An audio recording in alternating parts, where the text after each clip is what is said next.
Ya, saya ulangi, saya adalah orang yang pertama menghendaki terjadinya hilirisasi, bukan menolak hilirisasi. Tapi hilirisasi yang saya ini kan adalah bahwa setiap rupiah yang dihasilkan oleh proses hilirisasi itu harus dinikmati oleh bangsa Indonesia. Angka-angka yang diminta berapa sebenarnya nikmati bangsa Indonesia tidak pernah mereka keluarkan. Dan kita harus tahu bahwa memang bungkus-bungkus kebijakan ini sangat berbahaya. Masih kita ingat sekarang sedang berlangsung kasus korupsi berjamaah BTS, kasus korupsi berjamaah kebijakan yang dibikin sedemikian rupa, dan saya tidak menutup kemungkinan di proyek-proyek infrastruktur juga terjadi hal demikian. Ini salah satu menurut saya yang mereka ketakutan sekali, sehingga menginginkan siapapun ganti presiden berikutnya adalah harus dilanjutkan. Karena saya punya keyakinan besar bahwa terjadi skandal besar terhadap proses hilirisasi, proses bisnis hilirisasi yang sedang dibangun. Saya punya keyakinan.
Jadi begini, yang dinilai itu adalah nilai tambahnya.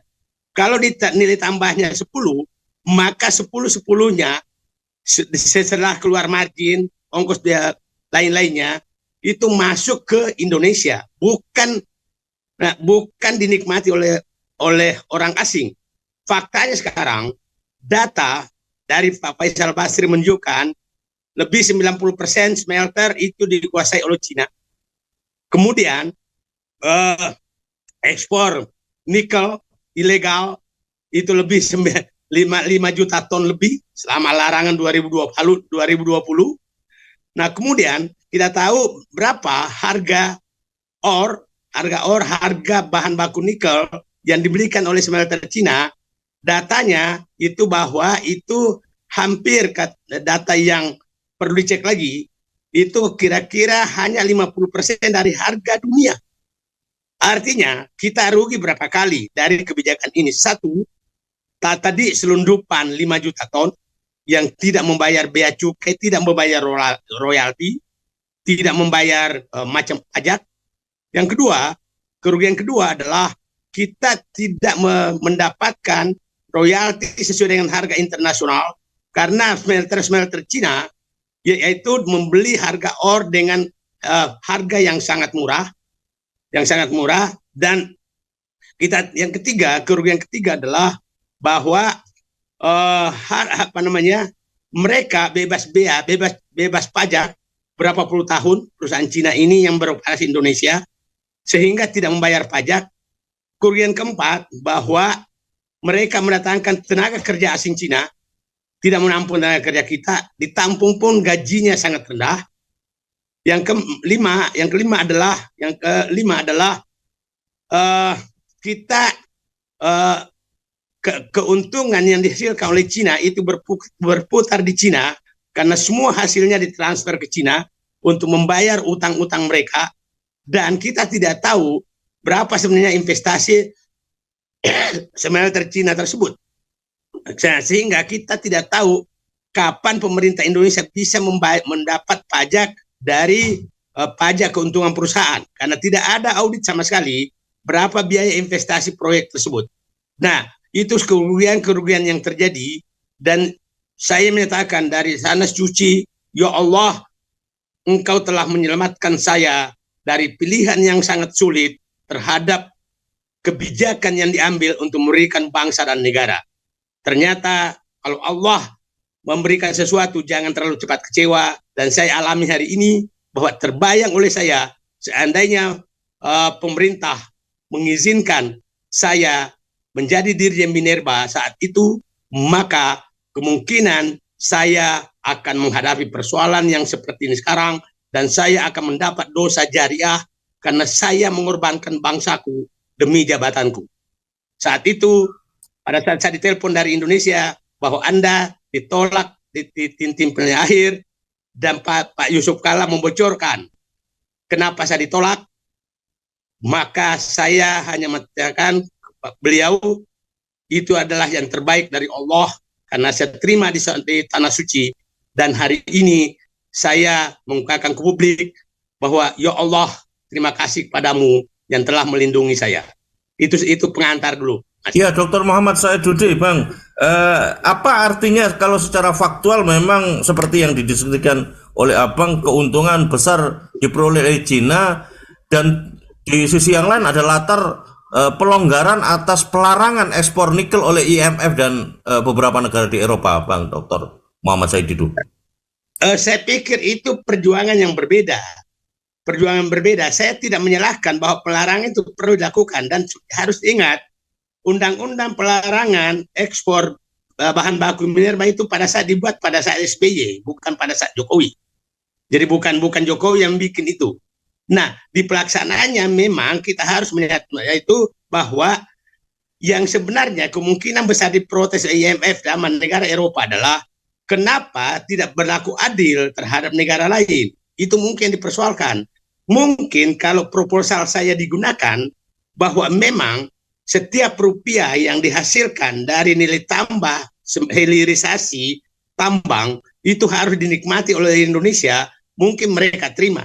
Yang tidak mereka terima adalah kenapa Cina diberikan karpet merah dalam bungkus hilirisasi.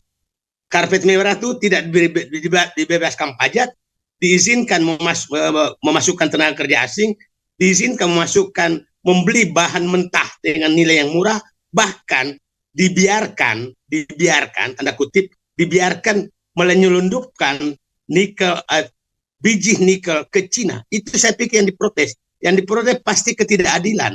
Kenapa ada negara yang diberikan karpet merah untuk menguasai nikel Indonesia? Ya, Bang, kemarin saya juga konfirmasi ke Dr. Mulyanto sebagai representasi dari Komisi 7, habis RDP beberapa dengan perusahaan-perusahaan smelter yang tadi Bang Faisal Basri juga menyebut lebih 90% dikuasai Cina. Tentang evaluasi seberapa sebetulnya audit berkaitan dengan kontribusi perusahaan-perusahaan nikel itu kepada APBN, seberapa jauh signifikansinya, termasuk juga realitas hilirisasi nikel dalam bentuk keberadaan perusahaan-perusahaan yang disenyalir dikuasai oleh Cina itu kan dalam koridor turnkey project. Sejauh mana evaluasi turnkey project yang Abang lihat? Nah, saya perlu ingatkan, turnkey project itu itulah namanya racun berbisa. Karena begini, tidak boleh ada turnkey project di Indonesia terhadap investasi. Kenapa? Itu harus kita tahu berapa investasinya, karena terkait dengan penerimaan pajak. Nah, dulu pada zaman Pak Harto semua proyek yang besar itu harus dievaluasi oleh BPPT berapa nilai proyek ini sebenarnya supaya kita tahu investasinya. Kalau kita tidak tahu investasinya, maka dia tidak pernah membuat untung. Investinya digelembungkan, dia tidak pernah bikin untung, 30 tahun kemudian izinnya habis, tidak pernah bayar pajak 1 sen. Ini menurut saya sudah ada permainan yang sangat kasar terhadap program hilirisasi ini. Dan kita harus tahu bahwa memang bungkus-bungkus kebijakan ini sangat berbahaya.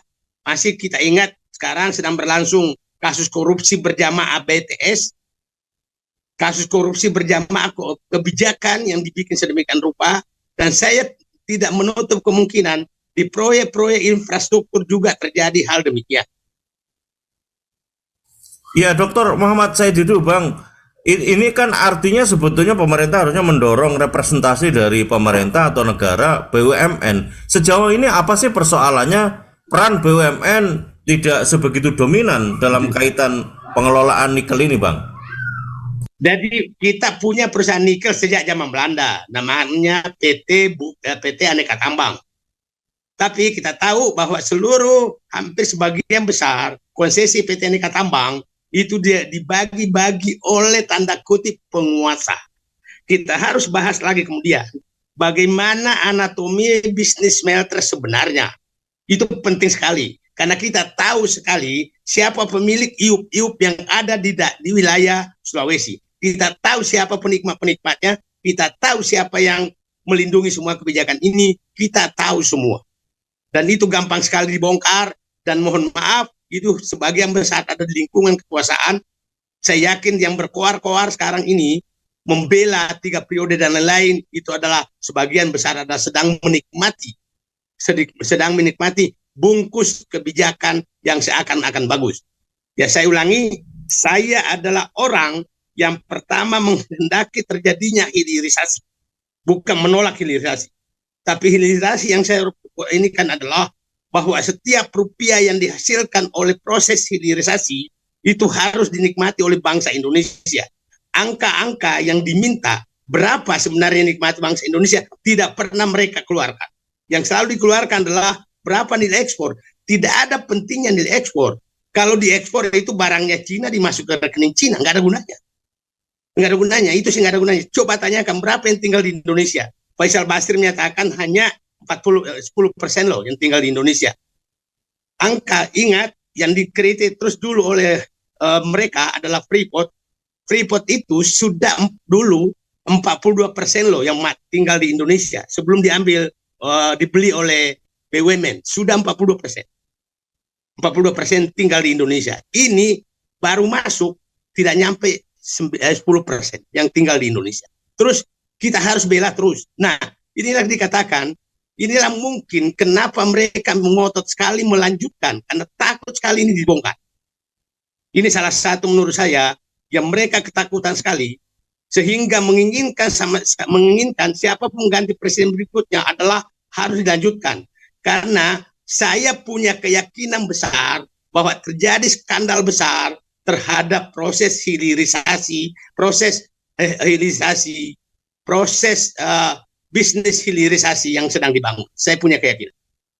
Ya, Bang Saididu, seberapa jauh sebetulnya effort dalam bentuk regulasi Undang-Undang Minerba dan Undang-Undang Cipta Kerja yang digembar-gemborkan untuk memberikan ruang yang banyak tingkat serap tenaga kerja kepada sektor-sektor investasi, Bang Saididu? Undang-Undang Cipta Kerja tujuannya adalah memberangus hambatan-hambatan terhadap yang diinginkan oleh para pengusaha. Itu intinya. Nggak usah berdiskusi apapun. Salah satu contohnya adalah coba untuk memutihkan 3,3 juta hektar lahan sawit yang dibangun oleh para konglomerat di daerah hutan, itu segera diputihkan setelah Undang-Undang Cipta Kerja dilakukan. Jadi Undang-Undang Cipta Kerja adalah undang-undang sapu jagat untuk menghabiskan aset bangsa demi kepentingan konglomerasi. Ya, terakhir Bang, silakan diberikan rekomendasi atas hilirisasi nikel dan dugaan kuat mengenai yang apa sebut Abang tadi, penguasaan oleh Cina mengambil keuntungan dari narasi hilirisasi nikel ini, Bang. 1, lakukan audit, buka semua, siapa pelakunya, berapa yang tinggal di Indonesia, berapa yang dinikmati orang Indonesia. Yang kedua, itu nilai tambah berapa yang tertahan di Indonesia. Yang ketiga, kalau memang melanggar Undang-Undang Minerba, maka lakukan penyitaan seluruh smelter tersebut untuk dievaluasi, bukan untuk diusir ya, untuk dievaluasi agar dilaksanakan sesuai Undang-Undang Minerba, bukan undang-undang yang sedang direvisi. Dan berprinsip bahwa setiap rupiah yang dihasilkan dari nilai tambah itu harus dinikmati oleh Indonesia, bukan dinikmati oleh orang Indonesia. Itu langkah selanjutnya. Kalau ini terus dilakukan, maka coba Anda bayangkan, masuk akal nggak sih ada ekspor 5 juta ton yang tidak ada yang tahu? Itu nggak masuk akal. Ekspor ilegal loh. Nah, jadi saya katakan ini harus diaudit, proses bisnisnya seperti apa, siapa saja di belakangnya. Saya kebetulan berkali-kali datang ke daerah smelter itu, jadi paham. Iya Bang, kok dengan kondisi revisi Undang-Undang Minerba yang memberikan keluasan perpanjangan konsesi secara otomatis kepada PKP 2B termasuk juga yang memegang IUP dan IUPK, Bang Dr. Muhammad Said Didu. Ya, itu sebenarnya kan tinggal menghitung hari BUMN akan menjadi kaya dengan tambang batu bara yang baru, atau para oligarki bergabung merevisi, maka lepaslah burung itu yang harusnya sudah untuk bangsa Indonesia. Itulah kelakuan politisi kita. Maka dari tanah suci saya kembali menyatakan, selalu sisakan ruang ketidakpercayaan kepada para politisi. Iya, terima kasih Bang Said Didu. Terima kasih, silakan dilanjut ibadahnya Bang. Ya sallallahu murakum jami'an, barakallahu fikum Bang. Terima kasih atas perspektifnya Bang Dr. Muhammad Said Didu langsung dari tanah suci Saudi Arabia, Mekah Mukarramah. Terima kasih Bang. Saya lanjut dengan para pembicara yang lain Bang. Terima kasih Bang.